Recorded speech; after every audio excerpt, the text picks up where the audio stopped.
Oh, hello there. I didn't see you there hiding behind my car. Welcome to today's vlog, which is a professional word we use for video log. So it's Tuesday morning. We're going to head off to the gym now, do a bit of training.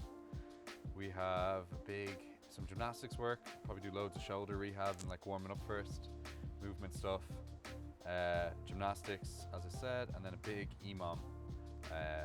And then I'll come home, have lunch. I'll have a big bodybuilding session in the afternoon to keep myself healthy and just do something a bit different on Tuesday. And then I have the chiropractor in the evening to crack me into shape. So please, won't you join me?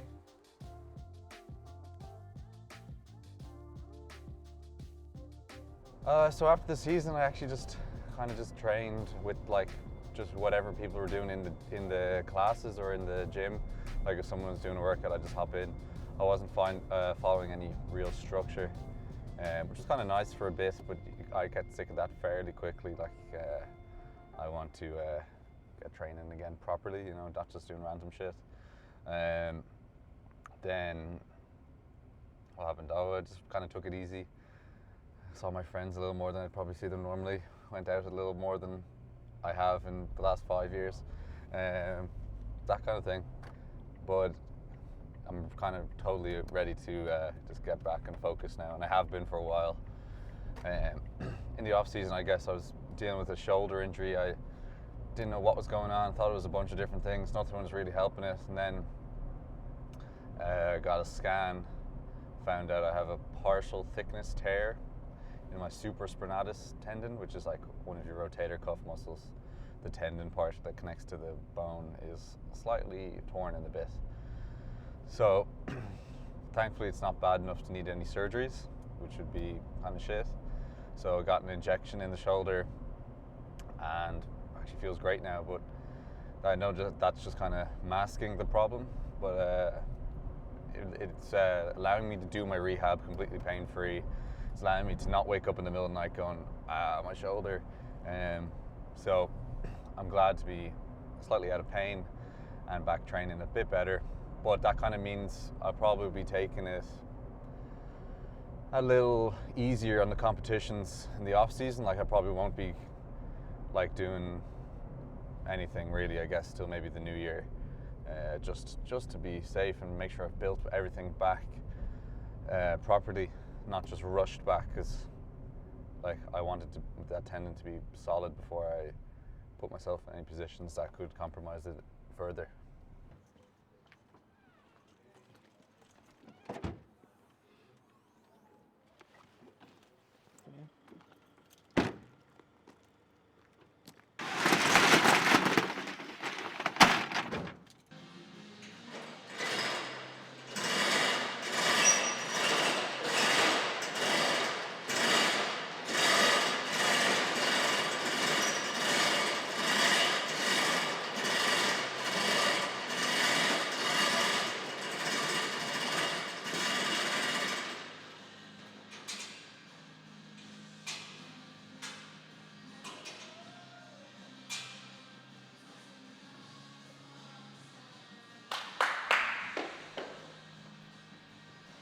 Find my device.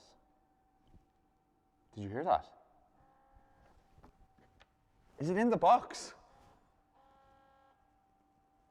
Oh my God.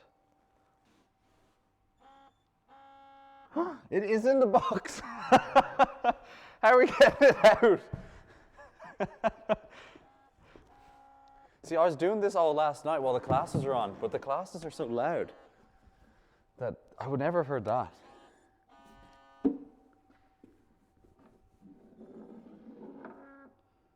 Okay. Ah, my precious watch. That was good. Back on you go, never leave me again, watchy. Yeah, I was looking for that, I'd say, for 2 hours last night. But when I pressed that thing, obviously there's music and there's classes on, and can't really just stop the classes. I wonder who's doing box jumps on my watch, if anyone. Yeah, I'd probably stretch and warm up and do like activation rehab stuff for at least an hour, I'd say, before I start training most days. And it's not by like choice, it's by necessity. I think if you're really looking after yourself, anyone's probably doing this kind of stuff for a good bit every day. Nearly done the rehab on the shoulder. So obviously haven't done muscle ups in a while. So just building back some of the muscle up positions. So there was some holds. Now I'm going to hold the top, practice the false grip, which is where you put the ring on this part of your hand for strict muscle ups. It's really actually quite sore on your skin, but we're just going to train holding it and then dead hang with it, try and build up the forearms and stuff.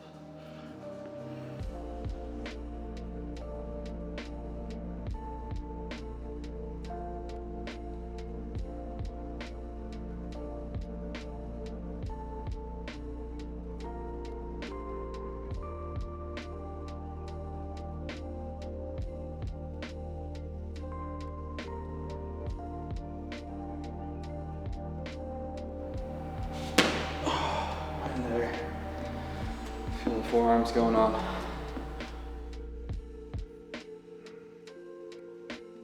Minute 1. Shit, this is gonna fucking. I'll just take that off. It's gonna rub out everything. The line before is always gonna be gone. Minute 1, 16 GHD.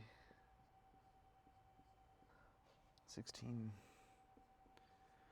chest to the bars. And 11 burpees. Exquisite. Minute trace. 8 burpee box jump over. Okay, so 24-minute EMOM.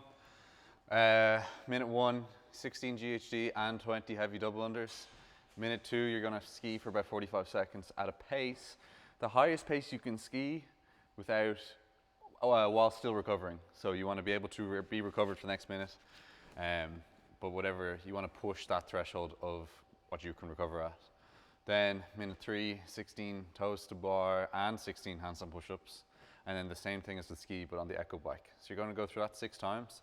Then you're going to go straight into the same format, 24-minute EMOM, 16 chest to bar and 11 burpees on minute 1, the same type of ski.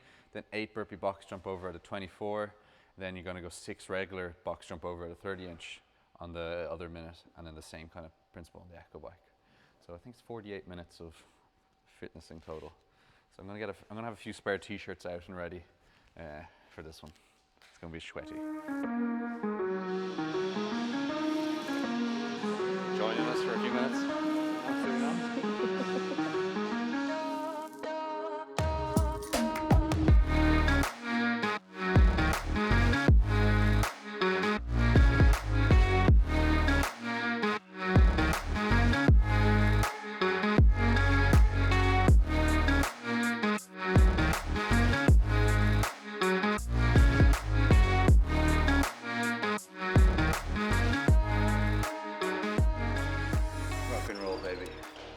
How was that?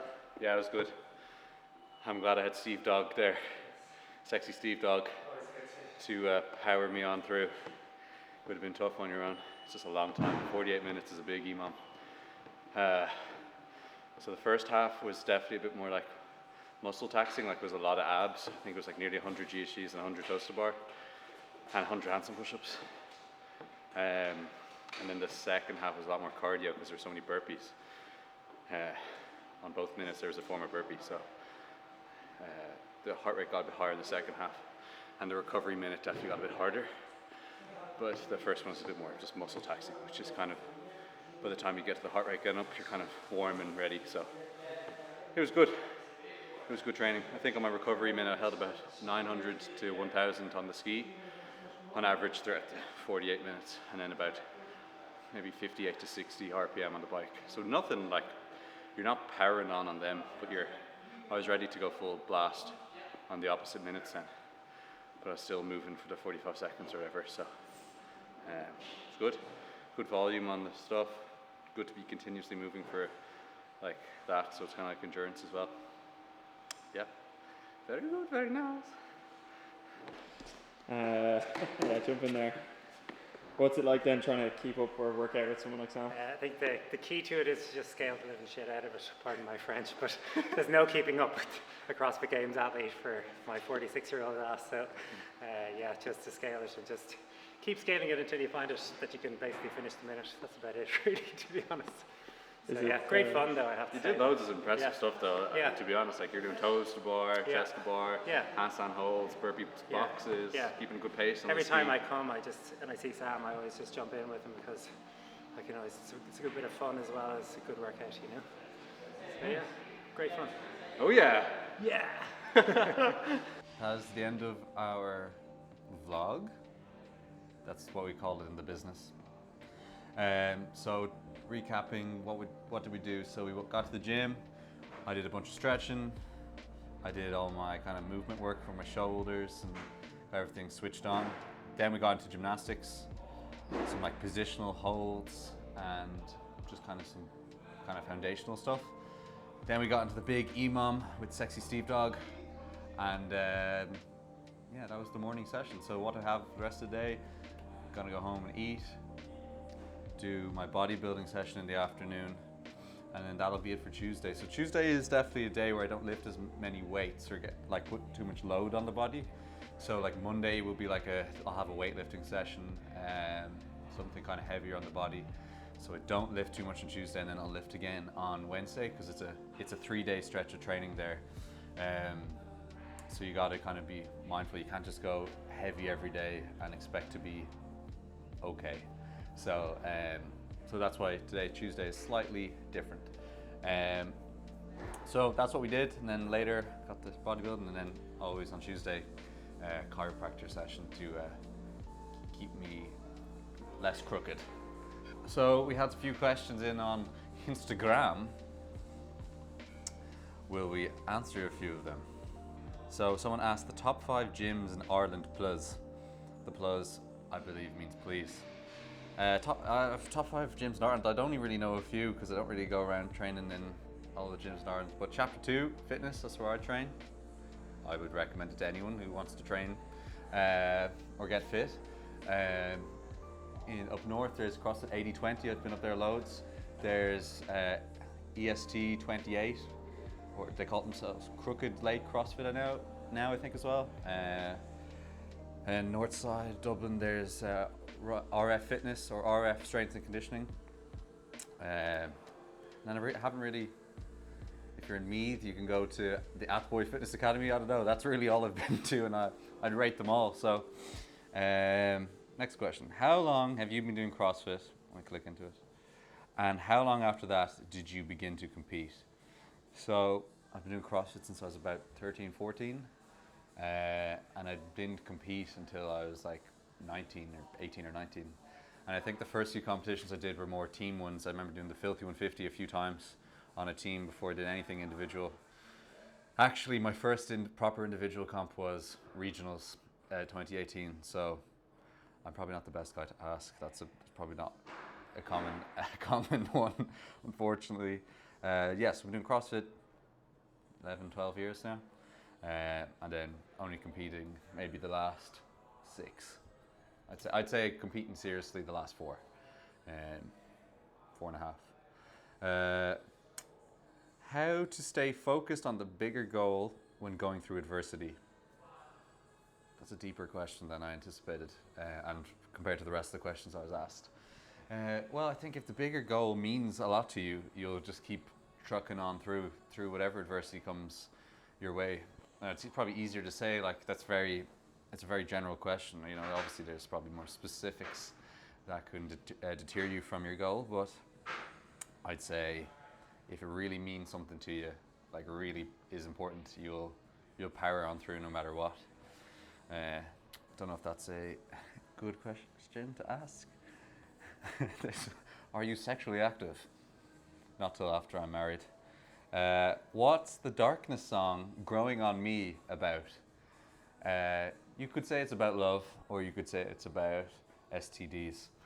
You should listen to it and ask yourself that after listening to the lyrics. Do you think a 26-year-old fat guy can become like you? Yes. That's all we have time for. Oh, well, we just fire through the last ones. There's only 2 more. Do you train with pain/injuries? Is it a given? I don't think training with injuries is always a given, but you'll be in pain is definitely a given. Like you could do a workout and have sore legs the next day, and you'll just have to sometimes power through. You know, there's a difference between injury and pain. And pain, you just have to sometimes power on through. If you're injured, probably not a good idea to power on through at all. You probably should solve the injury, avoid it, do the necessary steps to fix that injury, and then build up the strength and mobility so that doesn't happen again as much as you can. There's always freak incidents. Yeah, we'll leave it there. All right, if you want to ask myself a question, please don't. No. No, please leave a comment on the bottom of the YouTube video, and we will probably answer it in about 6 months' time when we do another vlog. Like, comment, and subscribe. Press these buttons for more things.